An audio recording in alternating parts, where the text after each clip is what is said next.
Hello students, welcome to Edufy classes. आज हम करेंगे इलेक्ट्रिसिटी पार्ट 2, जिसके अंदर हम लोग कवर करने वाले हैं resistance and its factors. Then will move on to the series and parallel combination, जिसमें देखेंगे कि दो रेजिस्टेंस को या दो इक्विपमेंट्स को किस तरह से कनेक्ट किया जा सकता है सीरीज में और पैरेलल में। प्लस इसके करेंगे न्यूमेरिकल इसके काफी लेवल्स में आएंगे। आज हम बेसिक देखेंगे, फिर आगे आगे इनका लेवल इंक्रीज करते रहेंगे। Then there will be numericals of Ohm's law हमने कल पढ़ लिया था, V is equal to I R, उसके न्यूमेरिकल्स देखेंगे। इसको कंबाइन करके दोनों को, रेजिस्टेंस और ओम्स लॉ को कंबाइन करके कुछ न्यूमेरिकल्स करेंगे। Then will move on to the power and energy plus इसके न्यूमेरिकल्स। तो अगर एक बार थोड़ा ध्यान दो, आज का हमारा जो पोर्शन है बेसिकली वो न्यूमेरिकल पोर्शन है, ठीक है। तो थोड़ा सा ध्यान देना, आज कंसेप्ट कवर करेंगे, नेक्स्ट वीडियो के अंदर सारे न्यूमेरिकल्स। आज भी एक दो न्यूमेरिकल कर लेंगे, कोई दिक्कत नहीं है। तो सबसे पहले स्टार्ट करते हैं, होता क्या है resistance. We know that yesterday मैंने आपको कराया था लास्ट वीडियो के अंदर। Resistance is the opposition of the flow of charge, मतलब जो चार्ज मूव हो रहा है उसके रास्ते में जो अपोजिशन आ रहा है, जो उसको अपोज कर रहा है, उस प्रॉपर्टी को हम लोग बोल देते हैं रेजिस्टेंस, ठीक है। अब resistance, there are some factors जिन पे रेजिस्टेंस डिपेंडेंट है। रेजिस्टेंस किन किन फैक्टर्स पे डिपेंडेंट है वो एक बार देख लेते हैं, ठीक है। सबसे पहले तो resistance is dependent upon length पे डिपेंडेंट है, मतलब लेंथ ऑफ द कंडक्टर पे या लेंथ ऑफ द वायर पे। कंडक्टर जब मैं बोल रहा हूं तो मतलब मैं वायर की ही बात कर रहा हूं। लेंथ पे डिपेंडेंट है। लेंथ पे कैसे डिपेंडेंट है एक बार बात कर लेते हैं। Suppose I have a conductor, ठीक है, जिसकी लेंथ है ये। सेम मटेरियल का मेरे पास एक और कंडक्टर है, ठीक है। आप लोग ये डायरेक्टली है या इनडायरेक्टली है ये आप लोग बताएंगे। I will just prove it in front of you. ये दो मेरे पास क्या है, ऑफ वायर है। वायर को हम लोग कंडक्टर बोल सकते हैं। सेम मटेरियल है, डायमीटर भी सेम है, बस लेंथ वेरी कर रही है, ठीक है। अब लेंथ वेरी कर रही है। अच्छा, इससे पहले ये देखो, रेजिस्टेंस का जो कारण है ना, that is basically collision between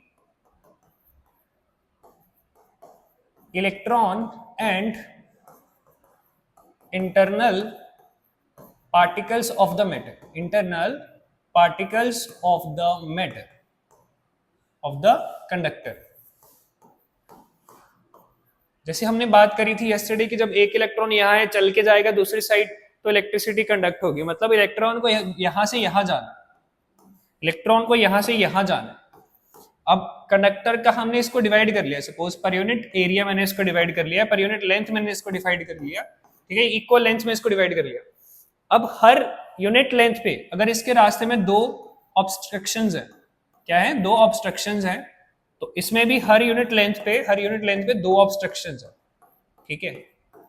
अब इस इलेक्ट्रॉन को पास करके जब ये वहां तक जाएगा तो इलेक्ट्रिसिटी को क्या करेगा, कंडक्ट करेगा। अब देखो, ये इलेक्ट्रॉन सपोज यहाँ पे जा रहा है, हम ये मान के चलेंगे कि ये सबसे टकरा के जाएगा, सबसे कोलाइड करके जाएगा। इलेक्ट्रॉन इससे टकराया, स्पीड रिड्यूस हुई, इससे टकराया, स्पीड रिड्यूस हुई। इसका कलर डिफरेंट चूज कर लेते हैं एक बार। इलेक्ट्रॉन बेचारा मस्ती में घूमने जा रहा था तो पहले इससे टकराया, स्पीड लो हो गई, इससे टकराया, स्पीड लो हो गई, इससे टकराया, लो हो गई, लो होते होते होते होते होते होते कम होते गए, ठीक है। अब ये इलेक्ट्रॉन बेचारा यहाँ आ गया कि दूसरा रास्ता ट्राई करते, लंबे रास्ते से जाने की कोशिश करता हूँ। इसमें इसने जाके देखा ये टकराते टकराते टकराते कि भाई इसमें तो बहुत ही बार टकराना पड़ रहा है और मेरी स्पीड धीरे धीरे करते लो हो जाती है, ठीक है। तो अब ये बताओ कि जैसे हम लोग लेंथ इंक्रीज कर रहे हैं तो कोलिजन बढ़ रहा है कि कम हो रहा है? Collision is increasing. Collision increase हो रहा है तो जो हमारी रेजिस्टेंस है वे भी इंक्रीज होगी। तो ये कहा जा सकता है ना कि resistance is directly proportional to length. Getting my point? समझ में आया नहीं समझ में आया? तो अगर हम लोग सेम मटेरियल की दो वायर यूज करें, एक का लेंथ अगर मान लो 100 मीटर है और दूसरी का डायमीटर सेम है, diameter we are keeping same, एक का लेंथ 100 मीटर है, एक का 200 मीटर है, तो resistance of 200 metre wire will be more, ठीक है। ये क्लियर हो गया आई गेस। नेक्स्ट हमने देखना है next factor on which resistance is dependent, that is area. अब एरिया पे कैसे डिपेंडेंट है ये भी आप लोग बताएंगे। Suppose I have again two conductors, to wires,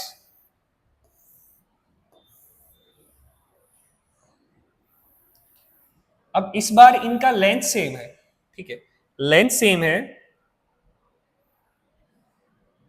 फिर से मैंने इनको डिवाइड कर लिया, या इस बार अब की बार इनको डिवाइड नहीं करते।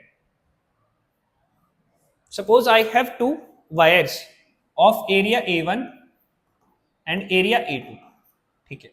अब इसमें per unit metre length wise बात कर रहा हूँ, 2 होल्स है या 2 ऑब्स्ट्रक्शंस है, इसमें भी 2 ऑब्स्ट्रक्शंस है जो ऑब्स्ट्रक्ट कर रहे हैं, जो रिस्ट्रिक्ट कर रहे हैं इलेक्ट्रॉन्स को फ्लो करने में from here to their.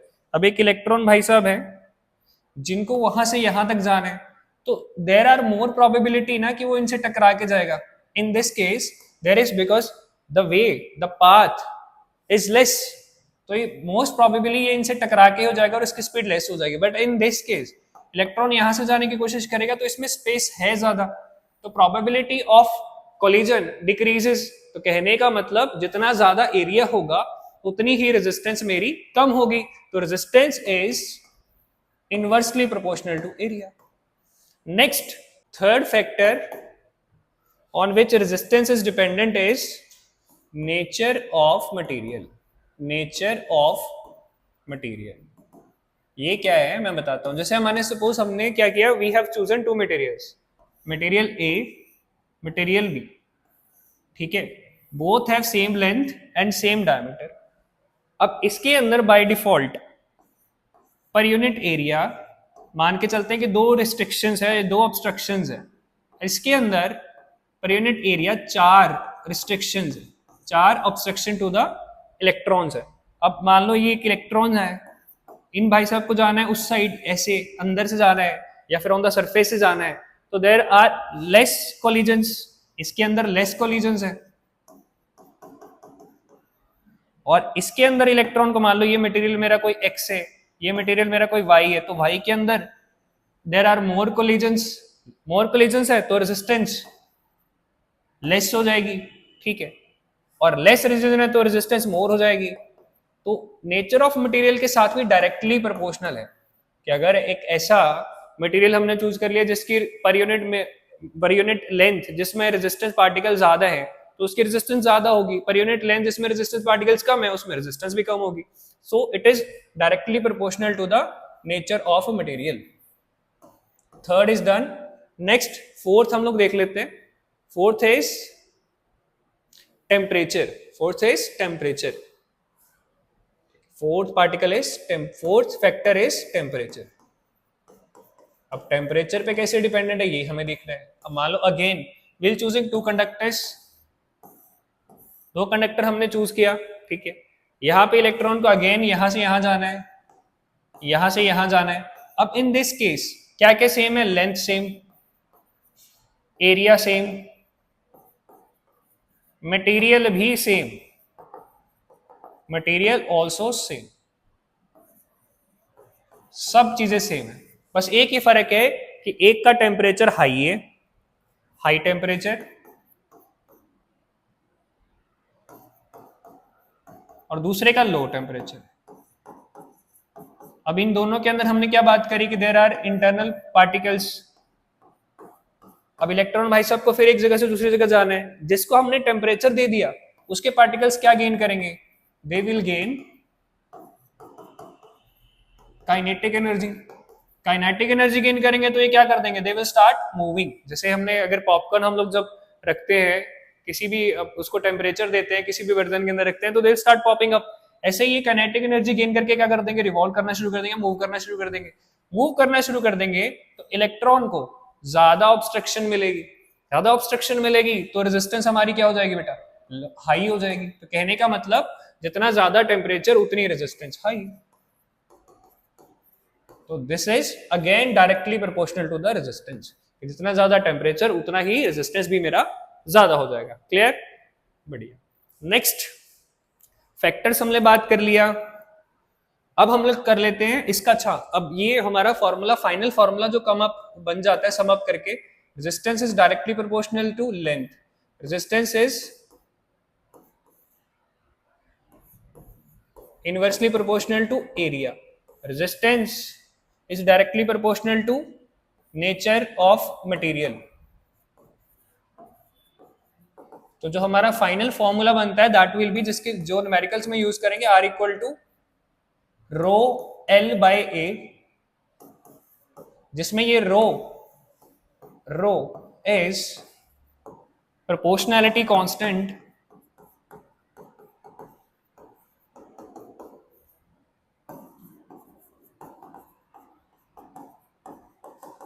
which is called resistivity. अब ये रेजिस्टिविटी क्या है एक बार ये देखना जरूरी है, ठीक है। ये फॉर्मूला क्लियर है आप सभी को? आई होप इसमें कोई दिक्कत है नहीं। R is equal to rho L by A, this is the formula. Rho is proportionality constant which is called resistivity. Resistivity को थोड़ा देखना जरूरी है, क्या जरूरी है? Resistivity is per metre resistance offered by material, by a particular material. It is basically intrinsic property. Intrinsic property. वही कह सकते हैं कि जो नेचर ऑफ मटेरियल की हमने बात करी थी वो इसी के रो की वजह से ही है, ठीक है। अब जब इंट्रिंसिक प्रॉपर्टी की हमने बात कर ली कि इंटरनल प्रॉपर्टी है, अब इसको थोड़ा एक्सप्लेन करने के लिए ये समझ सकते हैं। सपोज आई हैव चूजन अ, ठीक है, मैंने एक कंडक्टर चूज किया जिसकी लेंथ है 1 मीटर और मैं जिसका एरिया है ये क्रॉस सेक्शनल एरिया, इसका फॉर्मूला पाई आर स्क्वायर होता है, ये भी हमने चूज कर लिया 1 मीटर स्क्वायर, ठीक है। तो according to the formula R equal to rho L by A, तो वैल्यूज लेंथ की अगर वैल्यू मैंने पुट कर दी 1 मीटर बाय में 1 मीटर स्क्वायर, 1 मीटर से 1 मीटर खत्म हो गया, तो R will be equal to R meter will be equal to rho, ये रो के इक्वल आ गया। तो कहने का मतलब it is resistance offered by, resistance per meter offered by any material is called resistivity, और इसके यूनिट क्या हो जाएंगे? Units of resistivity are ohm metre, units of resistance are ohm meter. I hope clear होगा ये सब। कोई doubt है तो दोबारा एक बार और देख लेंगे क्या है, ठीक है। तो एक बार फैक्टर्स की बात कर लेते हैं, the factors on which resistance is dependent. दोबारा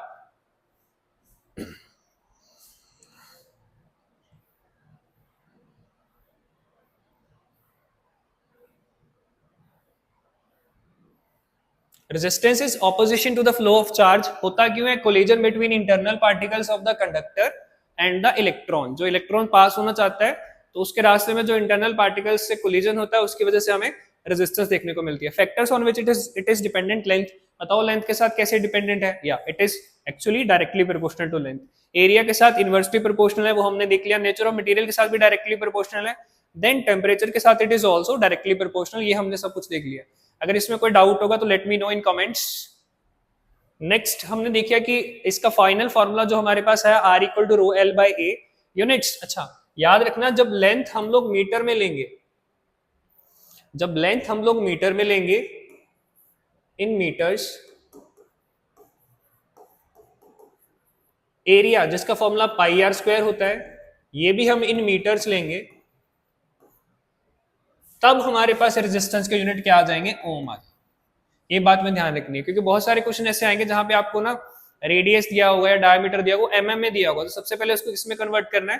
we have to convert that into metres, उसके बाद ये फॉर्मूला एप्लीकेबल होगा, otherwise answer will vary. Answer गलत होगा, वेरी भी क्या करेगा? गलत ही आएगा, ठीक है।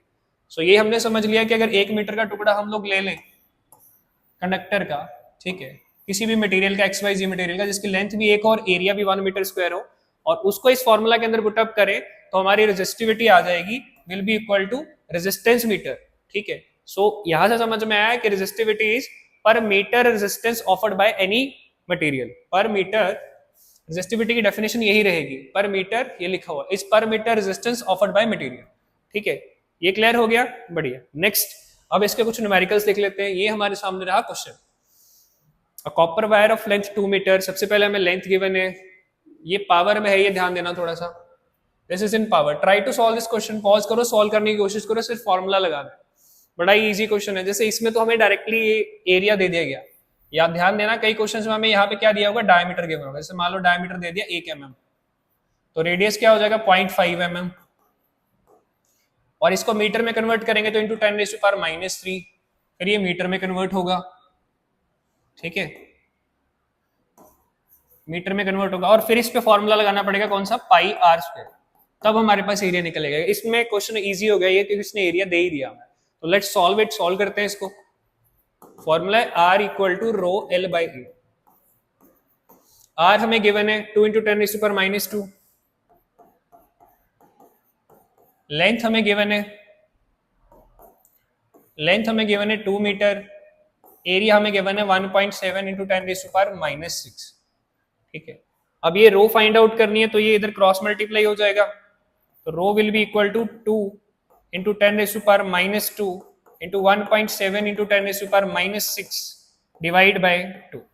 ठीक है, 2 मीटर, 2 से 2 खत्म हो गया, ये बेस सेम है तो पावर ऐड हो जाएगी, पावर ऐड होके क्या आ जाएगा हमारे पास, rho will be equal to 1.7 into 10⁻⁻8 unit क्या होंगे, या will very right, ohm metre, units will be ohm, right. तो ये हो गया एक टाइप का न्यूमेरिकल जो बड़ा इजी था, सिर्फ फॉर्मूला इंप्लीमेंट किया। अच्छा, इसमें कुछ कैलकुलेशंस डिफिकल्ट होंगी जब हमें ये रेडियस एमएम में दिया होगा, एरिया डायरेक्टली नहीं गिवन हो, वो भी मैंने तरीका सिखा दिया। ठीक है, डायमीटर गिवन हो तो उसको पहले रेडियस निकालो, रेडियस को मीटर में कन्वर्ट करो, मीटर में कन्वर्ट करके फिर ये फॉर्मूला लगाओ। ठीक है, नेक्स्ट अगला है बेटा question, wire of 10 ohm is doubled by folding. अच्छा, एक वायर को क्या करा गया, फोल्ड करके डबल किया गया। जैसे हमारी ब्लैंकेट होती है, जब हम उसको फोल्ड करते हैं तो उसकी लेंथ क्या हो जाती है, कम हो जाती है, एग्जैक्टली हाफ हो जाती है। ठीक है, डबल कर दिया गया उसको फोल्ड करके तो उसकी लेंथ हाफ हो जाएगी। अगर पहले मैं लेंथ मान के चलूं कि L थी तो new length will be L/2। Doubled by folding करा, जैसे मान लो ये एक मेरी वायर थी जिसका लेंथ ये था, तो जब मैंने इसको डबल्ड बाय फोल्डिंग किया तो मैंने इसको ऐसे कर दिया ना, ऐसे कर दिया, तो इसका एरिया क्या हो गया होगा, एरिया विल बी डबल्ड। ठीक है, फोल्ड करके डबल किया, तो अगर पहले एरिया मेरा ए रहा होगा, new area will be 2a। ठीक है, अब इसके साथ हमें जो गिवन है, मटेरियल तो सेम ही है, तो आर हमें गिवन है, R will be equal to rho L by A. इस आर की वैल्यू हमें गिवन है बेटा, दैट इज 10 ओम्स। हमें फाइंड आउट करनी है, जब उसको फोल्ड कर दिया गया तो न्यू रेजिस्टेंस क्या होगी, इसको एल डैश लिख लेते हैं। तो R dash will be equal to rho, तो रो ही रहेगा, L/2, लेंथ की जगह L/2 और एरिया की जगह 2a, तो यहाँ पे 2a। ठीक है, तो R dash will be equal to 1/4 of rho L/A। ठीक है, 1/4 ऑफ रो L/A, और रो L/A की वैल्यू हमें गिवन है, कहाँ गिवन है, यहाँ से गिवन, ये रही रो L/A की वैल्यू कितनी दी है, 10 ओम दी है, तो आंसर विल बी 1/4 ऑफ 10, तो new resistance will be 2.5। Clear, 2.5 ohms. ये समझ में आया। ऐसे क्वेश्चंस बहुत सारे आएंगे, बहुत सारे आगे मैं और लेके आऊंगा, ऐसे क्वेश्चंस में थोड़ा कंफ्यूज हो सकता है कई बार, तो इसको एक दो बार प्रैक्टिस जरूर कर लेना। एक नोट करके लिखो, स्टार पॉइंट करके नोट लिखना है, बहुत ही इंपॉर्टेंट, बड़ा ही important. Resistance is inversely proportional to the square of diameter, to the square of diameter. अब इसके कहने का क्या मतलब है, इसके कहने का सिंपली मतलब ये है कि अगर मेरा डायमीटर 1 से 2 हो जाए, ठीक है, तो मेरी जो रेजिस्टेंस है दैट विल बी 1/4। ठीक है, और अगर मेरा रेजिस्टेंस 1 से 3 हो जाए, my new resistance will B 1/9। अगर मेरे रेजिस्टेंस 1 से 4 हो जाए, न्यू रेजिस्टेंस विल बी 1/16। इसका उल्टा भी ट्रू है, मतलब डायमीटर अगर मेरा 2 से 1 हो जाए, मतलब आधा हो जाए, तो new resistance will B 4 times. अगर मेरा डायमीटर 3 से 1 हो जाए तब 9 टाइम्स। अगर मेरा डायमीटर 4 से 1 हो जाए तब 16 टाइम्स। ये दो चीजें हैं, ये ध्यान में रखनी है। जैसे अगर पिछला क्वेश्चन देखो, लास्ट क्वेश्चन में क्या हुआ था हमारा, डबल बाय जब फोल्डिंग किया तो उसकी लेंथ क्या हो गई थी, length was decrease to half, area is double. जब एरिया डबल हुआ था तो एक्चुअली में डायमीटर भी क्या हो गया था मेरा डबल, तो जब डायमीटर डबल हुआ तो resistance decrease by 1/4, square of diameter से वो डिक्रीज होगी। ठीक है, ये समझ में आया। ये इसको थोड़ा क्वेश्चन को देखो कि इसमें डायमीटर पहले डी रहा होगा, अब डायमीटर 2d हो गया, 2d हो गया तो रेजिस्टेंस 1/4 हो जाएगी। यही तो है ये वाला concept, resistance is inversely proportional to the square of diameter. ठीक है, जैसे ये वायर को जब मैंने, अगर मान लो ये इसका डायमीटर था पहले, ये इसका एक डायमीटर था, जब मैंने इसको डबल किया तो इसका डायमीटर डबल हो गया ना, डायमीटर डबल हो गया तो रेजिस्टेंस 1/4 हो जाएगी। क्वेश्चन तो यही सॉल्व हो गया था, बट ऐसे करने से थोड़ा हमारा और क्लियर हो गया कि हाँ, if my answer is correct और नॉट करेक्ट। ठीक है, बढ़िया। नेक्स्ट, अब एक ओम्स लॉ का न्यूमेरिकल हमने देखा था कल, ओम्स लॉ। अच्छा, इससे पहले मैं तुम्हें ना पैरेलल और सीरीज कॉम्बिनेशन करा देता हूँ। Series parallel combination. Next topic है हमारा सीरीज एंड पैरेलल कॉम्बिनेशन। ये क्या है, पहले सीरीज कॉम्बिनेशन की बात कर लेते हैं। जब हमारे इक्विपमेंट्स सच एज बल्ब्स या फैंस या कुछ भी, अगर ये वन आफ्टर अनदर कनेक्टेड है, ऐसी एक लाइन में कनेक्टेड है, तो उसको हम लोग बोलेंगे सीरीज कनेक्शन। अब इसके कुछ फायदे कुछ नुकसान है, ज्यादातर नुकसान है। ज्यादातर नुकसान क्या है, देखो सबसे पहला तो अगर इनमें से एक भी कोई भी खराब हो जाए, मान लो ये खराब हो गया, तब ये तीनों ही काम नहीं करेंगे। अगर इसको छोड़ के ये खराब हो गया तब भी ये तीनों काम नहीं करेंगे। जब ये खराब हो गया तब भी ये तीनों ही काम नहीं करेंगे, क्योंकि एक end of the connection will be broken. ठीक है, तो पहला नुकसान तो ये हो गया। सेकेंड नुकसान इसका ये हो गया कि अगर मान लो मुझे एक इसका इन सभी का एक ही स्विच होगा, अगर मुझे पर्टिकुलरली एक चीज चलानी है तो वो नहीं possible, because they are connected in series. एक का जैसे मैंने एक को करंट दिया, सभी के पास करंट जाएगा। तीसरा जो चीज है कि इसके अंदर यहां से मान लो करंट गया आई, अब इनमें करंट तो सभी में सेम रहेगा, मतलब इसमें भी करंट सेम जाएगा, इसमें भी करंट सेम जाएगा, इसमें भी करंट सेम जाएगा। ठीक है, लेकिन हमारे पास जो चीजें मैक्सिमम काम करती है वो वोल्टेज पे काम करती है। तो इसको पहले वाले को तो वोल्टेज हो सकता है V मिल जाए, पर इसको वोल्टेज V1 मिलेगा, मतलब एक वोल्टेज V1 मिलेगा, इसको वोल्टेज V2 मिलेगा, इसको वोल्टेज V3 मिलेगा। मतलब पहले को तो हो सकता है कंप्लीट वोल्टेज मिल जाए, बाकियों को कंप्लीट वोल्टेज नहीं मिलेगा, सबको सेम वोल्टेज नहीं मिलेगा। सिंपल बात कहने को ये है। तो पहली बात, current through each remain same. दूसरी बात, वोल्टेज चेंजेस, हर एक के अंदर वोल्टेज चेंज हो जाएगा। ठीक है, अब इसका जो अगर मान लो सपोज ये मेरे पास R1 की वैल्यू 2 ओम है, R2 की वैल्यू 4 ओम है, R3 की वैल्यू 6 ओम है, तो मेरे पास ओवरऑल या नेट रेजिस्टेंस की वैल्यू क्या आ जाएगी, दैट विल बी 2 + 4 + 6, 2 + 4 + 6, 12 ओम आ जाएगी। ठीक है, ये कैसे हुआ ये मैं बता देता हूँ। जैसे हमने अभी बात करी कि current through each remain same in series combination. अब होता है क्या, जैसे मान अभी हमने बात करी कि वोल्टेज चेंज होगा। अच्छा, एक और पॉइंट इसमें मैं लिखना चाहूंगा। पहला पॉइंट तो ये है current through each remain same, दूसरा पॉइंट ये हो गया वोल्टेज चेंजेस, तीसरा फॉर्मूला ये हो गया ओवरऑल रेजिस्टेंस को देखने का। ये कैसे आया देखने के लिए एक पॉइंट नोट कर लो, इंपॉर्टेंट पॉइंट है, overall voltage remain same. Overall voltage remains same, कहने का मतलब यहां पे इस बैटरी अगर मान लो ये मेरी कोई V वोल्ट की है, तो ओवरऑल वोल्टेज ये तीनों मिलके जो यूज करेंगे, यहां पे मान लो अगर मेरे पास 6 वोल्ट का पोटेंशियल डिफरेंस है इस और इसके बीच में, करंट की डायरेक्शन हायर टू लोअर होती है। अगर इस हायर पोटेंशियल टर्मिनल में और लोअर पोटेंशियल टर्मिनल में 6 वोल्ट का पोटेंशियल डिफरेंस है, तो ये 6 वोल्ट ही रहेगा। मतलब ये तीनों मिलके यहाँ पे, मतलब अगर मेरा 6 वोल्ट है तो यहाँ पे मुझे 0 वोल्ट मिलेगा, तभी ये पोटेंशियल डिफरेंस मेंटेन रहेगा ना। करेक्ट, तो ये तीनों मतलब जो भी बैटरी ये वोल्टेज जनरेट कर रही है वो इन तीनों में डिवाइड हो जाएगा। तो मैं यहां से कह सकता हूं, यहां से I can say V = V1 + V2 + V3, और इस V की जगह from Ohm's law can we write IR, yes we can write. और इस जंक्शन पे मेरा I क्या हो जाएगा, V क्या हो जाएगा, V विल बी IR1, क्योंकि करंट तो सेम है, बस रेजिस्टेंस चेंज हो गया। और पर्टिकुलर इस जंक्शन पे, सेकेंड जंक्शन पे, ऐसे ही मेरा IR2, ऐसे ही मेरा IR। ठीक है, अब इसमें देखा जाए तो मेरा I कॉमन निकल जाएगा। I जब कॉमन निकला तो अंदर बचा R1 + R2 + R3। I से I खत्म,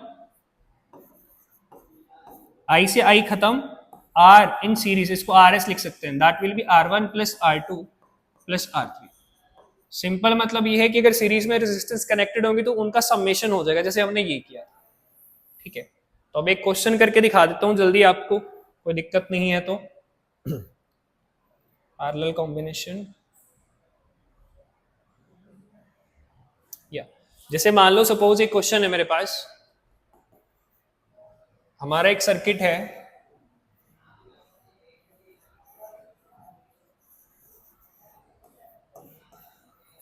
उसमें अगर रेजिस्टेंस 2 ओम है, 6 ओम है और ये 8 ओम है, तो ओवरऑल रेजिस्टेंस कितनी होगी। सबसे पहले ये देखो कैसे कनेक्टेड है, they are connected in series, they are connected in series, right. अब ओवरऑल नेट रेजिस्टेंस देखने का फॉर्मूला हमने पीछे अभी ड्राइव किया, तो R S will be equal to R1 plus R2 plus R3. ठीक है, so this will be R S will be equal to net resistance will be equal to 2 plus 6 plus 2, 2 plus 6 plus 8, that will B 16 ओम. ठीक है, clear. तो ये है resistance in series, easy है, कोई बहुत बड़ा टास्क नहीं है. नेक्स्ट है बेटा हमारा पैरेलल कॉम्बिनेशन. पैरेलल कॉम्बिनेशन वही कॉम्बिनेशन है जो ज्यादातर हमारे घरों में यूज होता है. मतलब आपने देखा होगा पैरेलल कॉम्बिनेशन के अंदर ऐसी चीजें कनेक्ट होती है, हर इक्विपमेंट एक दूसरे के पैरेलल या एडजेसेंट ऐसे कनेक्ट होता है. ठीक है, अक्रॉस कनेक्ट होता है, एडजेसेंट कह रहा हूं, अक्रॉस कनेक्ट होता है. ठीक है, हर एक का स्विच भी अलग होता है. अब इसमें फायदा ये होता है हमारा, मान लो यहाँ पे मेरी एक बैटरी लगी हुई है, यहाँ से जो करंट जाएगा आई, तो करंट तो बट जाएगा. इसमें करंट I1, इसमें करंट I2, इसमें करंट I3. ठीक है, करंट डिवाइड हो जाएगा, बट हमारा वोल्टेज रिमेन सेम. मतलब अगर इसको वोल्टेज V मिल रहा है, यहाँ से वोल्टेज V जनरेट हो रहा है, तो इसको भी वोल्टेज V मिलेगा, इसको भी वोल्टेज V मिलेगा, इसको भी वोल्टेज V मिलेगा. तो इससे फायदा क्या होता है, जो हमारी चीजें, जो हमारे इक्विपमेंट्स है वो अच्छा काम करते हैं, परफेक्ट काम करते हैं.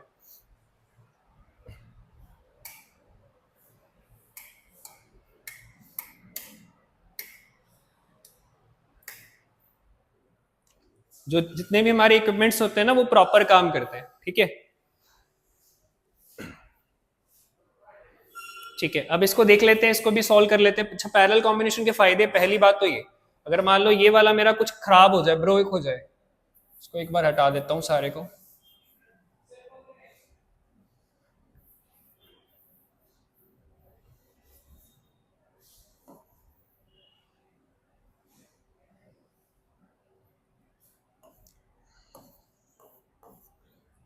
अगर मान लो मेरा R1 इक्विपमेंट खराब हो गया, या मेरा कोई फैन लगा हुआ था वो खराब हो गया, तो R2 को कोई फर्क नहीं पड़ेगा, R3 को भी कोई फर्क नहीं पड़ेगा.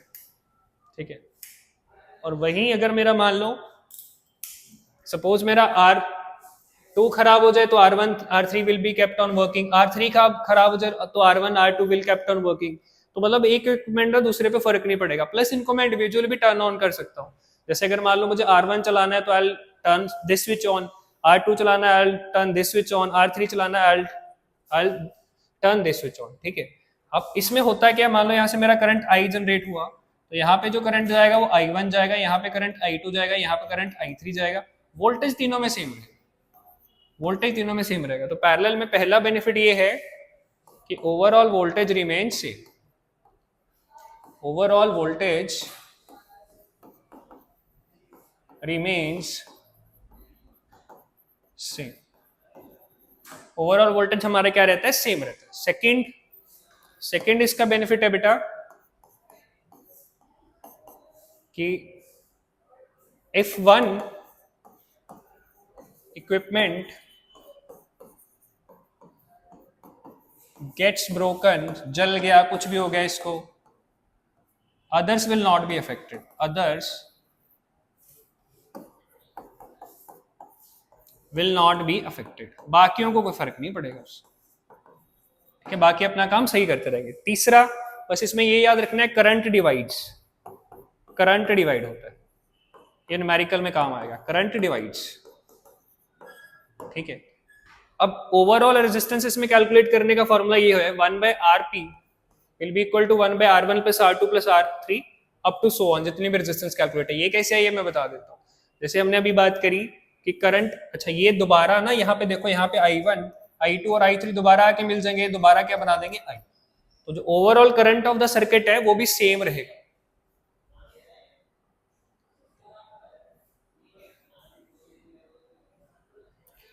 इसको लिख लो, voltage through each remain same, voltage through each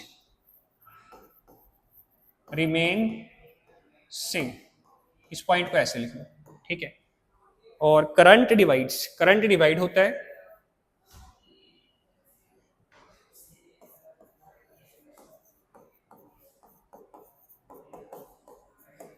plus overall current remain same. Overall current remains same. मतलब I will be equal to I1 plus I2 plus I3. ठीक है, यही मतलब हुआ.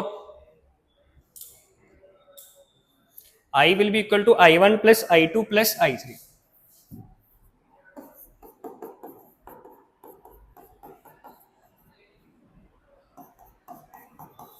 अब फ्रॉम ओम्स लॉ क्या था, V equal to I are.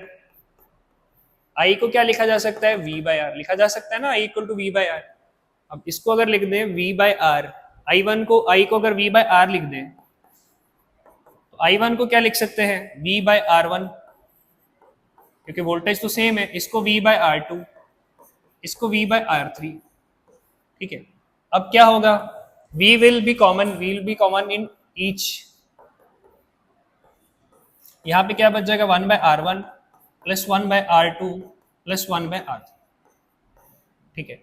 ये V से V कैंसिल हो जाएगा तो 1 बाय RP बराबर आ जाएगा 1 by R1 plus 1 by R2 plus 1 by R3 up to so 1, जितने भी रेजिस्टेंस हमारे कनेक्टेड है. ठीक है. तो ये हमारा फॉर्मूला जो बेसिक्स था सबसे पहले था, उसी को हम लोगों ने क्या कर दिया, डिराइव कर दिया. ठीक है. Clear to you. अब इसका सिंपल मतलब क्या है, क्वेश्चन के थ्रू देख लेते हैं. What is the simple meaning of this. Simple meaning बस ये है, जैसे मान लो हमारे पास 3 रेजिस्टेंस है, they are connected in parallel में कनेक्टेड है.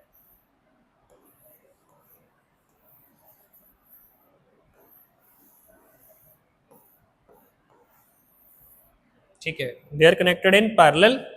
This is 2 ohm, this is 4 ohm, this is 6 ohm.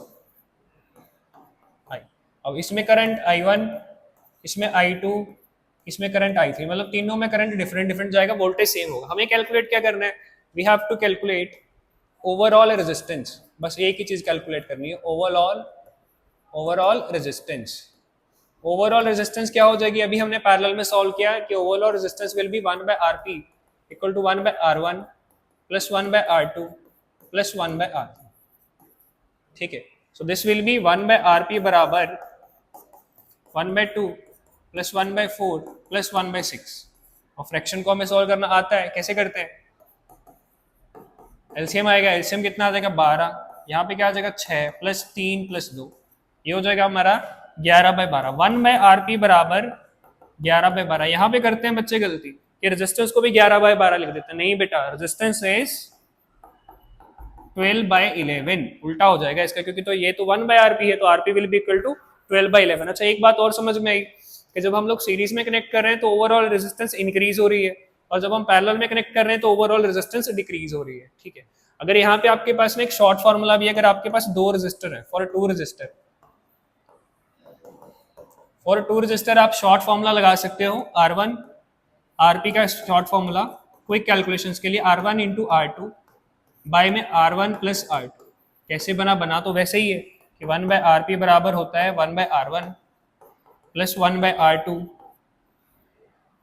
LCM हमारा क्या आ गया, R1 इंटू R2, ऊपर आ गया R1 प्लस R2, ये आ गया 1 बाय RP के बराबर. तो RP बराबर क्या आ गया मेरा, R1 इंटू R2 बाय में R1 प्लस R2. ठीक है. तो ये शॉर्ट फॉर्मूला है जो आप लोग यूज कर सकते हो सिंपली कैलकुलेट करने के लिए, ताकि क्विक कैलकुलेशन हो जाए. ठीक है. So overall resistance decreases. कुछ होमवर्क के क्वेश्चन आए हुए हैं, देख लेते हैं एक बार क्या है. Which of the following is defined flow of electric charge. बताया हुआ है, मैंने लास्ट वीडियो के अंदर भी बताया था कि करंट होता है. ठीक है. What is used to measure electric current. हम क्या यूज करते हैं, लास्ट वीडियो में भी मैंने बताया था, used to measure electric current, हाँ, ampere. Next, what is the opposition to the flow of electric current. अभी हमने देखा था इसी वीडियो के स्टार्टिंग में, resistance. Unit to measure electric potential difference, volt होते हैं. Next, according to Ohm's law if voltage increases while resistance remain same, what happens to the current. Ohm's law, voltage increases, current also increases. Option number B. What is the formula calculating electric power. ये भी हम topic करेंगे. Which type of current flows in one direction. ये direct current होता है जो सिर्फ एक ही डायरेक्शन में जाता है. A current in which components are connected end to end so that the current has only one path to flow. ये अभी हमने पढ़ा, सीरीज सर्किट होता है. ठीक है. Which term describe material that allows electric current. जिनके थ्रू इलेक्ट्रिक करंट फ्लो हो जाता है, they are conductors. Next, if two resistance, ये अभी मैंने जो आपको फॉर्मूला करा है, R1 are connected in series, series है तो R1 plus R2, option number C. Electric current, ये क्वेश्चन है, इसको छोड़ देते हैं. नेक्स्ट, अगला टॉपिक है बेटा हमारा ओम्स लॉ का एक न्यूमेरिकल बेसिक्स और न्यूमेरिकल देख लेते हैं कैसे करना है। पहले तो अभी जो हमने नॉलेज यूज करा उसको हम लोग इंप्लीमेंट करेंगे। उसको कैसे इंप्लीमेंट करेंगे, मान लो यहां से मेरा देखो यहां से करंट आया, current started flowing from this from here, यहां गया करंट आई है, मान लो यहां गया आई, इसके थ्रू फ्लो किया आई, यहां पे करंट मेरा क्या हो जाएगा बेटा, डिवाइड हो जाएगा। यहां तक मेरा करंट आई था क्योंकि एक ही पाथ था, कोई पाथ नहीं था। यहां पे करंट मेरा हो जाएगा डिवाइड, यहां पे करंट जाएगा I1 और यहां पे करंट जाएगा मेरा I2 और यहां पे मिलके दोबारा ये क्या बन जाएगा I। सबसे पहले हमें क्या कैलकुलेट करना है, यहां से शुरू करते हैं, पहले ओवरऑल रेजिस्टेंस कैलकुलेट कर लेते हैं। ठीक है, ओवरऑल रेजिस्टेंस 8 और 12 कैसे कनेक्टेड हैं, they are connected in parallel. तो मैंने बताया था आरपी का सीधा सीधा फॉर्मूला लगा सकते हैं 12 इंटू 8 बाय में 20, 12 प्लस 8। ठीक है, वो भी लगा सकते हो आप, दूसरा भी लगा सकते हो, साइमल्टेनियसली दोनों लगा के दिखा देता हूँ। 1 by R P equal to 1 by 12 plus 1 by 8। ठीक है, दोनों लगा लेते हैं यहाँ पर साथ बाय साथ, साथ के साथ, ताकि आपको समझ में आ जाए। 1 बाय आर पी एलसीएम इसका आ जाएगा 24, यहाँ पे आ जाएगा अपना 2 प्लस 3, तो ये आ जाएगा 24 बाय 5। ठीक है, विच इज 4.8। इसको भी कर लेते हैं। अब ये देखो कट जाएगा किस पे, 4 पे काटा तो 3, यहाँ पे 5। ठीक है, ये अपना अगेन आ गया 24 by 5 which is again 4.8। Overall resistance तो हमारी आ गई 4.8 है। अब नेक्स्ट क्या कैलकुलेट करना है, ओवरऑल रेजिस्टेंस नहीं, अभी ये हमारी ये वाला सॉल्व किया हमने, याद रखना ये 7.2 अभी पेंडिंग था। तो अब ये जब मैंने इसको सॉल्व कर लिया तो ये एक बन गया, एक बन के इनकी वैल्यू कितनी आ गई 4.8। तो circuit will look like this.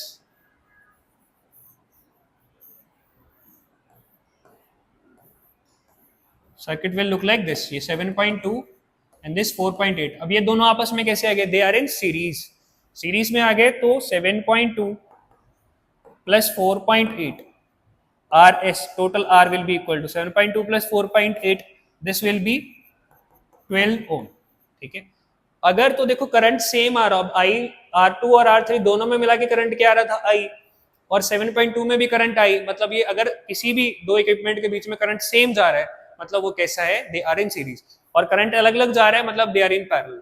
तो ये हमारा सॉल्व हो गया। R2 R आ गया 12 ओम, मतलब ओवरऑल रेजिस्टेंस मैंने निकाल लिया, आंसर इज 12 ओम्स। अगला सवाल, वोल्टेज अक्रॉस R1। अच्छा यहाँ पे मेरे को देखो रेजिस्टेंस पता है, रेजिस्टेंस पता है, करंट मेरे को नहीं पता और मेरे को वोल्टेज भी नहीं पता। कभी भी तीन चीजों में, एक जंक्शन पे तीन में से हमें दो पता होने चाहिए तभी तीसरी निकलेगी। तो क्या मैं ओवरऑल करंट निकाल सकता हूँ? हाँ निकाल सकता हूँ। कैसे? कैसे क्या? ओम्स लॉ है, V equal to I R, I will be equal to V by R. I की वैल्यू फिगर आउट करनी है हमें, आई ये ओवरऑल करंट निकलेगा क्योंकि ओवरऑल वोल्टेज यूज कर रहा हूं मैं और ओवरऑल ही मैं क्या यूज कर रहा हूँ, रेजिस्टेंस V बाई आर। ठीक है, ये कट जाएगा, दिस विल बी 0.5 एम्पियर। तो मेरा करंट कितना आ गया? 0.5 एम्पियर, ओवरऑल करंट निकल गया ये, दिस इज 0.5 एम्पियर। अब यहाँ पे मेरे को समझ में आ गया कि यहाँ पे करंट कितना आ रहा है, 0.5 एम्पियर आ रहा है। ठीक है, 0.5 एम्पियर आ रहा है, तो यहाँ पे मेरे को वोल्टेज भी पता, करंट भी पता चल गया और रेजिस्टेंस भी। फाइंड क्या करना है? Voltage. So voltage will be equal to I into R, 0.5 into 7.2, this will be 3.6, answer will be 3.6। तीनों क्वेश्चंस हमने सॉल्व कर लिए। इस तरीके से ये क्वेश्चन सॉल्व होगा। कोई डाउट है तो बता दो। ठीक है, अच्छा इसमें एक और क्वेश्चन पूछा जा सकता था, इसमें हमसे ये भी पूछ सकता था कि इस 8 ओम में कितना करंट आएगा, इस 12 ओम में करंट कितना आएगा, वो भी इजी था। यहाँ पे हमें पता चल गया कि रेजिस्टेंस है 8 ओम और वोल्टेज तो दोनों में सेम ही रहेगा क्योंकि पैरेलल में, और पैरेलल में हमने पढ़ा कि वोल्टेज चेंज नहीं होता। मतलब यहाँ पे अगर 6 वोल्ट आ रहा है, इसने कुछ ना कुछ यूज किया, उसके बाद इन दोनों में वोल्टेज सेम आएगा। ठीक है, चलो ये अगले क्वेश्चन में करा दूंगा, फिलहाल के लिए कंफ्यूज में तो इसको ध्यान में दो। हो गया ये क्वेश्चन क्लियर है? एक ऐसा ही क्वेश्चन अपने आप से भी ट्राई जरूर कर लेना। Next, power. अगला हमारा टॉपिक है बेटा power. Power is energy consumed per unit time, जिसको हम लोग रेट ऑफ डूइंग वर्क बोलते थे ना, इसमें होगा रेट ऑफ एनर्जी कंज्यूम्ड, बस इतना ही इसमें फर्क है। इसका फॉर्मूला क्या हो जाएगा? पावर इक्वल टू वही W by T, work done पर यूनिट टाइम ना। वर्क डन, इसमें ये वर्क डन जो है हमारा कोई फिजिकल वर्क डन नहीं है बट एनर्जी कंज्यूम्ड। जैसे कि हमने बात करा, जैसे एक मान लो एक पर्सन है ए, एक पर्सन है बी, दोनों को एक वर्क दिया गया, ए ने उस पर्टिकुलर काम को करने के लिए ज्यादा एनर्जी कंज्यूम करी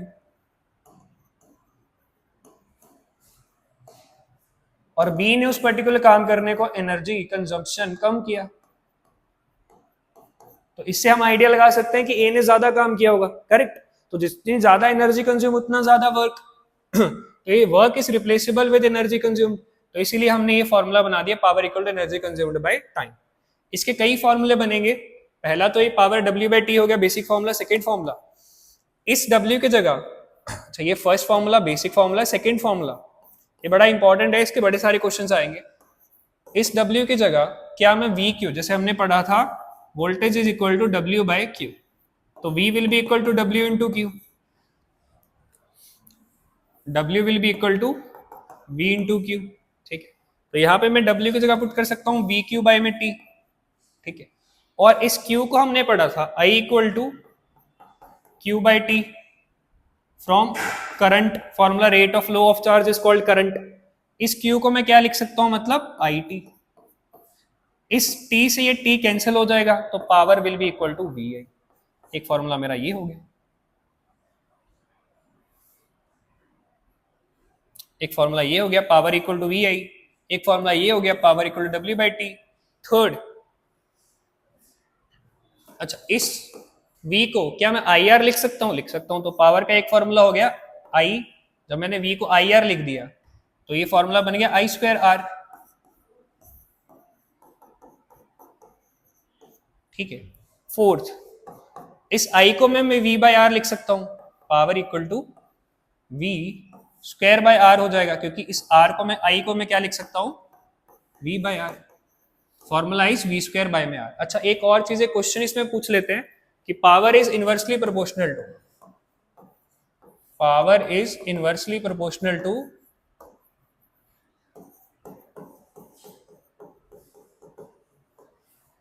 रेजिस्टेंस। याद रखना है, ये बड़ा इंपॉर्टेंट है, इसमें एमसीक्यू भी पूछा जा सकता है और आपके पास असर्शन रीजनिंग भी आ सकता है। Power is inversely proportional to resistance. Clear, I hope it is clear to you. या नेक्स्ट, अब इसके बेसिस पे क्वेश्चन कर लेते हैं। Question is a radio set of 60 watt. अच्छा पावर के यूनिट के बारे में एक बार डिस्कशन कर लेते हैं। यहाँ पे पावर हमने बात करी कि W बाई टी, W की यूनिट जूल, टाइम की यूनिट सेकेंड, जूल पर सेकेंड होता है वॉट, ठीक है। अब 1 वॉट की डेफिनेशन क्या होती है, 1 वॉट की डेफिनेशन होती है it is power of the equipment which consumes 1 joule of energy per unit second। मतलब पर यूनिट सेकंड का मतलब 1 सेकंड के अंदर। यहाँ पे अगर देखो मैं value 1 joule by 1 second put कर दूं तो आंसर 1 वॉट आ जाएगा। तो एक ऐसा इक्विपमेंट जो 1 जूल ऑफ एनर्जी कंज्यूम कर रहा है पर सेकंड, उसकी पावर कितनी होगी, 40 वॉट। जैसे हमने बात करी 100 वॉट का बल्ब, 40 वॉट का बल्ब बात करी हुई ना, घर वालों ने आपको लेने भी भेजा होगा। तो 100 वॉट का मतलब है कि 100 जूल पर सेकंड एनर्जी वो कंज्यूम करेगा। अब नेक्स्ट हमारे सामने क्वेश्चन आ गया, देखो ये watt are the units of power, kilowatt भी होते हैं। किलो वॉट में कितने 1000 वॉट होते हैं, 1 kilo watt has 1000 what in it, ठीक है। अब हमारे पास क्वेश्चन आ गया रेडियो सेट ऑफ 60 वॉट, मतलब हमारे पास क्या गिवन है, we are given with power 60 watt, ठीक है। सप्लाई वोल्टेज मतलब V गिवन है 220। फाइंड क्या करना है, we have to calculate the current. अच्छा आप ये बताओ आप लोग कौन सा फॉर्मूला लगेगा, 3-4 फॉर्मूले मैंने आपको बताए। एक फॉर्मूला मैंने आपको बताया power equal to W by T, एक बताया पावर इक्वल टू VI, एक बताया power equal to I square R, एक बताया power equal to V square by में R। तो कौन सा लगाएं इसमें बताओ। I फाइंड करना है, वोल्टेज और पावर गिवन है, ऑब्वियसली फर्स्ट वन लगाएंगे, ठीक है। ये फॉर्मूला लगा देंगे, तो this will be 60 equal to 220 into I will be equal to 60 by में 220, ये कट जाएगा, दिस विल बी अराउंड 2 पे काट देते हैं 3 बाय 11, ठीक है। ये 0.2 समथिंग आ जाएगा, 0.2 ampere. This will be the current. Clear है? ये क्वेश्चन ऐसा आएगा, ठीक है। अगर यहाँ पे हमारे पास सपोज वोल्टेज ना देके रेजिस्टेंस गिवन होती या रेजिस्टेंस फाइंड करने को दिया होता तो हम ये फॉर्मूला चूज करते, बी स्क्वायर बाय में आर वाला, तो यहाँ से भी हमारी फिगर आउट हो जाती, ठीक है। कुछ क्वेश्चंस और देख लेते हैं अगर आए हैं तो। इन इलेक्ट्रिक फील्ड, ये कैपेसिटर होता है तुम्हारे, इसका नहीं है। What is the unit of electrical resistance? Ohm होते हैं, पता है हमें, बढ़िया। According to Ohm's law what is the relationship between V I and R? It is V equal to I R, we know that. Next, what happens to the total resistance when resistance are connected in series? जब series में होंगे resistance तो क्या होगा, हमने अभी बात करी थी, it will increase. Which type of current flow in one direction? ये हो गया। तो ये क्वेश्चन ट्राई करो खुद से। 12 volt of battery connected in 4 ohm resistor, what is the current? 12 volt है, 4 ओम रेजिस्टेंस है, तो आई होता है V by R, it will be 3 ampere. बढ़िया। Next, primary function of fuse, ये तुम्हारे अभी मैंने कराया नहीं, जब कराऊंगा तो पूछूंगा। कॉमन अक्रॉस ऑल कंपोनेंट, सबके अंदर क्या कंपोनेंट में क्या कॉमन होता है? Voltage is common, voltage change नहीं होता, करंट चेंज होता है। The rate of which electrical energy is transferred in known as? The rate of electrical energy transferred is known as power. बहुत बढ़िया, ये अभी हमने किया, W by T energy consumed per unit time. KVL KCL अभी मैंने कराया नहीं, ठीक। नेक्स्ट, अगला बेटा हमारा टॉपिक है, final topic of this chapter is energy. Energy वहीं से निकला जैसे हमने पढ़ा था, power equal to energy consumed या W वर्क डन। इसके बाद एक छोटा सा टॉपिक और है हमारा, which is Joule's law of heating. बस वो एक फाइनल टॉपिक है, उसके बाद खत्म है। Power consumed, energy consumed per unit time. तो यहाँ पे अगर मैं एनर्जी कंज्यूम्ड निकालना चाहूँ, वो क्या आ जाएगा मेरा? Energy consumed will be equal to power into time, power multiplied by time. यही हमारा एनर्जी कंज्यूम है। अब देखो, जैसे मान लो एक मेरा 40 वॉट का एक बल्ब है, ठीक है, वो 5 घंटे के लिए चलता है, तो वो कितनी एनर्जी कंज्यूम करेगा, ये हमें फिगर आउट कर रहा है। तो 40 जूल पर सेकेंड, वॉट का मतलब जूल पर सेकेंड है, तो 5 घंटे में कितनी करेगा? अब जूल पर सेकेंड को मैं 5 आवर से मल्टीप्लाई तो नहीं कर सकता, इसको भी पहले आवर्स में चेंज करना पड़ेगा। तो 3600 इंटू 5 सेकेंड, सेकेंड से सेकेंड खत्म, अब ये मल्टीप्लाई हो जाएगा, 5 चौके 20, 20 इंटू 3600, दिस विल बी 7 2 2 3, इतनी जूल ये एनर्जी कंज्यूम करेगा अगर 40 वॉट का बल्ब हमारा 5 घंटे के लिए चलेगा, ठीक है। ये हो गया energy consumed, power multiplied by time होता है। जैसे मान लो कोई भी 100 वॉट का 100 जूल पर सेकेंड एक बल्ब है मेरे पास, वो 1 सेकंड के लिए चल रहा है तो 100 जूल कंज्यूम करेगा, 2 सेकंड के लिए चल रहा है तो वो 200 जूल कंज्यूम करेगा, ठीक है। ये क्लियर हो गया। नेक्स्ट, अच्छा इसके यूनिट, इसमें ये याद रखना, अगर पावर को मैं लेता हूं जूल में, जूल पर सेकंड में, और टाइम को मैं लेता हूं सेकंड में, फिर तो ये हमारा आंसर आएगा जूल के अंदर। एक अगर मैं एनर्जी कंज्यूम्ड का हम लोग E लिख लेते हैं, P इंटू टी। अगर पावर को मैं लूं किलोवाट के अंदर और टाइम को मैं लूं आवर के अंदर, तो ये मेरा आंसर आएगा किलोवाट आवर में, which are called commercial unit of energy, commercial unit of energy, commercial unit of energy, commercial unit of energy। अब एक क्वेश्चन तुमसे ये पूछा जा सकता है कि how many joules are there in 1 kilowatt hour? How many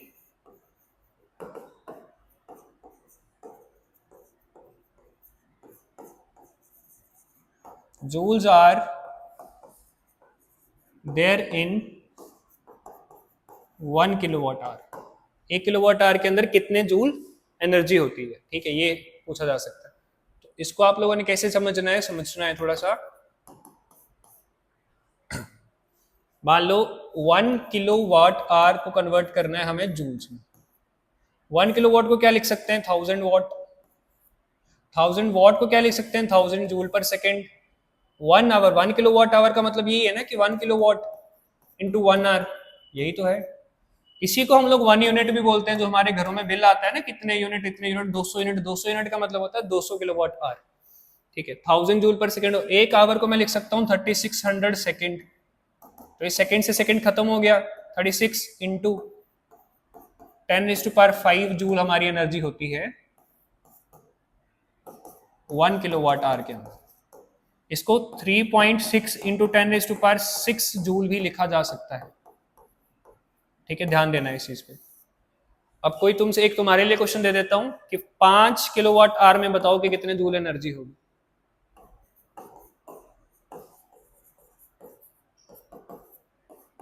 ये तुम्हारे लिए होमवर्क है, पॉज करो और करो इसको। ठीक है, क्लियर? ये I think it is clear to you. Next आगे बढ़े। अच्छा, ये क्वेश्चन आ गया इसका, radio set of 100 watt runs for 50 hours, calculate energy consumed in kilowatt and joule. पहले जूल में निकाल लेते हैं। पावर गिवन है, पावर इज गिवन एज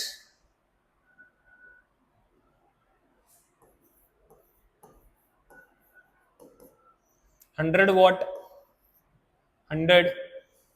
अब ये 100 वॉट का मतलब है 100 जूल पर सेकेंड। पहले इसमें निकाल लेते हैं, चलो हम लोग किलोवाट आवर में निकाल लेते हैं। 50 आवर्स को कन्वर्ट नहीं करते सेकंड में, हम लोग 100 वॉट को किलोवाट में कन्वर्ट कर लेते हैं। अगर 1 किलोवाट में बेटा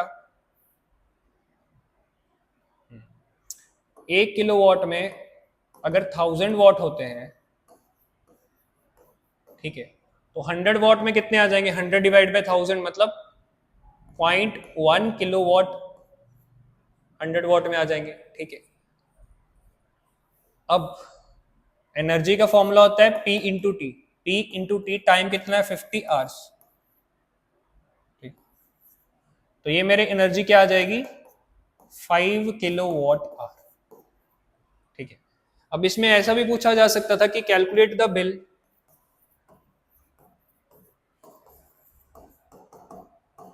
if 1 unit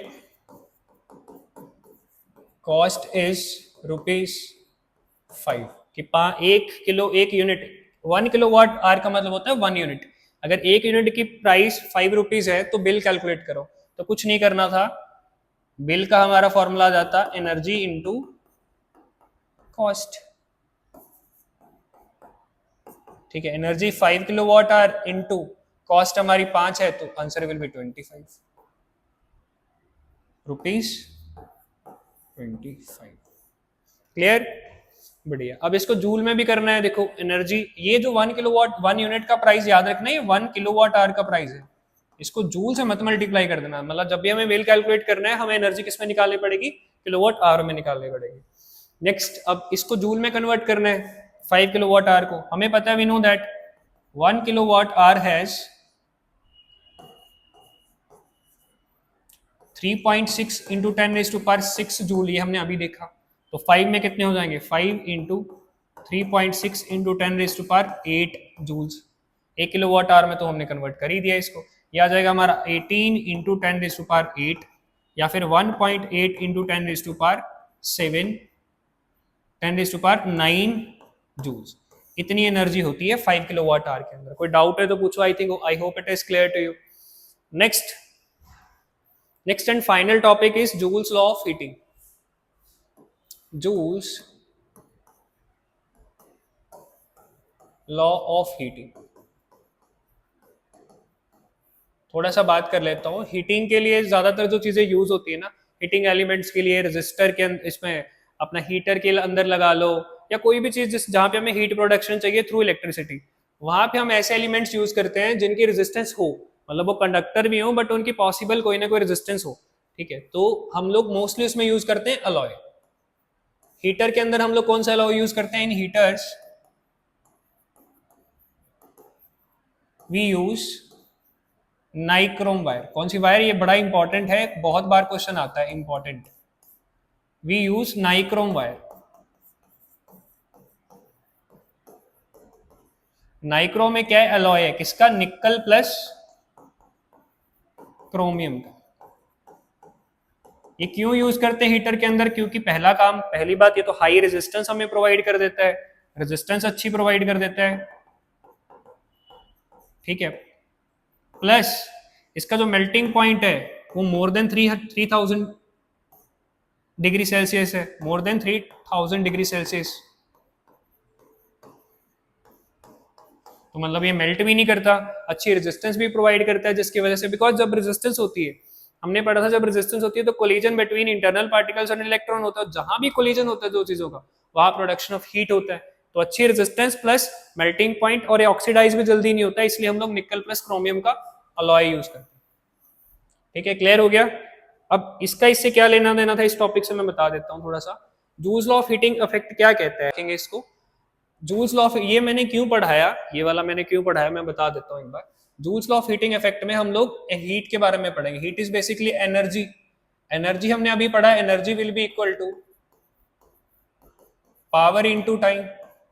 ठीक है, तो इस एनर्जी को क्या मैं पावर की जगह वी आई पुट कर सकता हूं, कर सकता हूं, और टाइम को टाइम ही रहने देता हूं। और इस v की जगह क्या हम लोग आई पुट कर सकते हैं, I R. It will B, v की जगह आई आर पुट कर दिया, आई टी, तो हीट का जो हमारा फॉर्मूला बन गया that will be I square R T. यही है जूल्स लॉ ऑफ हीटिंग। ठीक है, इसके यूनिट, इस हीट के यूनिट भी क्या आएंगे, unit of this will be joules.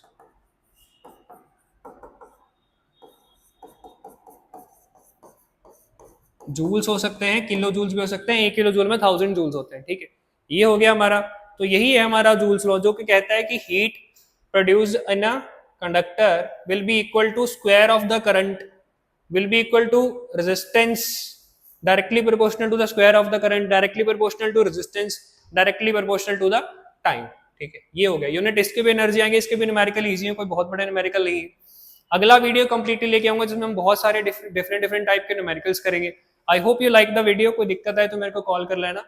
ठीक है, I'll reach out to you, message में ऑन द यूट्यूब इफ कोई नया वीडियो आप लोगों को चाहिए। ठीक है, एक बार पीछे से देख लेते हैं सारा कुछ कि हमने क्या क्या कर लिया। इलेक्ट्रिसिटी चैप्टर हमने शुरू किया, ये सारे रेजिस्टेंस एंड फैक्टर्स अफेक्टिंग कर लिया, सीरीज एंड पैरेलल कॉम्बिनेशन कर लिया, इसके न्यूमेरिकल भी देख लिए, ओम्स लॉ भी कर लिया, power energy numerical plus joules law of heating भी कर लिया, जूल्स लॉ ऑफ हीटिंग भी हमने कर लिया। So everything is done. First and second part दोनों कंप्लीट हो चुके हैं, नेक्स्ट पार्ट सिर्फ न्यूमेरिकल्स पे आएगा। Thank you.